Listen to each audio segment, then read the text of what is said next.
Starting 11 is the perfect daily companion to your season-long FPL squad, whether you're at the top or bottom of your mini-league table. Welcome to the Game Week 3 team selection. After 2 consecutive blanks, it's Kevin De Bruyne who makes way.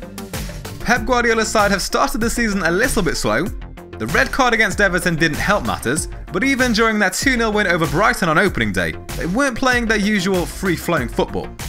With Bournemouth up next, keeping the Man City midfielder is certainly an option, but this move was more about the player who comes in to replace him. Christian Eriksen was in the FPLtips initial draft team, and it's proven very costly to not stick with the Spurs man, who's been directly involved in every single Spurs goal so far this season.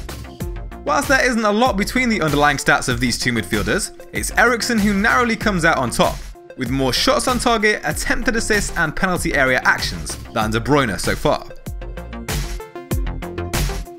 So Ben Foster keeps his place once again, after his second consecutive clean sheet of the season against Burnley last weekend.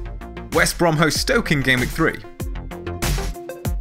The defence is a concern, with Jack Stephens and Ryan Bertrand keeping their places for now due to a lack of options on the bench.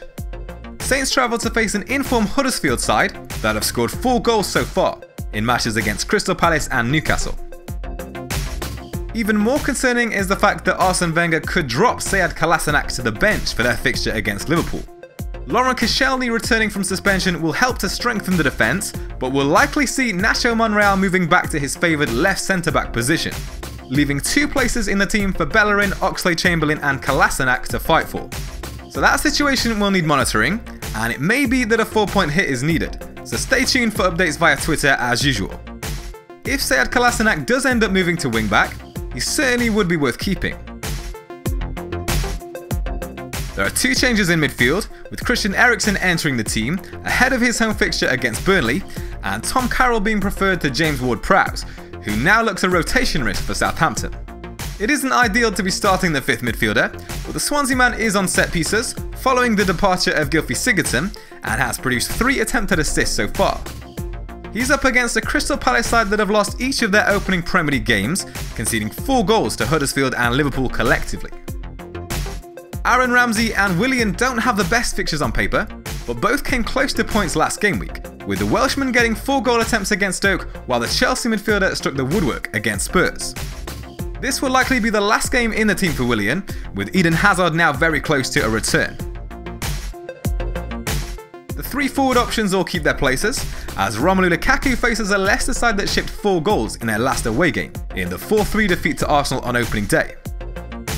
Harry Kane is testing the patience of FPL managers following 2 consecutive blanks, but after hitting the woodwork in both games so far, and producing more goal attempts than any other player in the league, it's surely time for him to break the August curse and get off the mark for the season when Spurs host Burnley this weekend. Burnley built up a reputation for being poor on their travels last season. Only Sunderland, who are now relegated, conceded more goal attempts in away games last season. And finally, Liverpool's Roberto Firmino will host an Arsenal side that suffered defeat to Stoke last game week. This fixture has a history of being high scoring, with Liverpool having scored at least 3 goals in each of their last 3 Premier League meetings with the Gunners.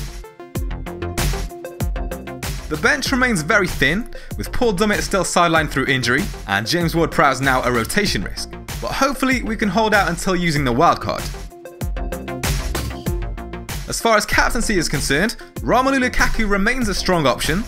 The Belgian has bagged 3 goals in his first 2 games, in a Manchester United side that have scored at least 3 more goals than every other Premier League team so far. But with Harry Kane's incredible misfortune in the opening games, and his strong underlying stats, we're backing the Spurs forward to get off the mark against Burnley this weekend. The England striker has produced 4 shots on target and hit the woodwork twice, compared to Lukaku's 3 shots on target.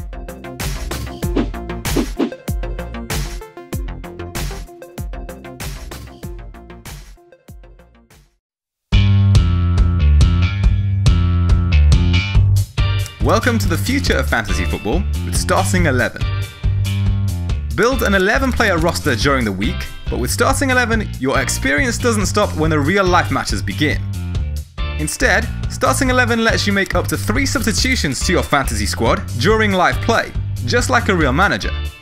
So if a player's having an off day, you can instantly replace him with a player who's looking more lively in game. No more helplessly watching your lineup, and hours of research and planning get destroyed by injuries or poor form. Starting 11 is available right now, with free to enter contests for the Premier League, and is the perfect companion to your season-long FPL squad, whether you are at the top or bottom of your mini-league table. The link to download the app is in the description box below.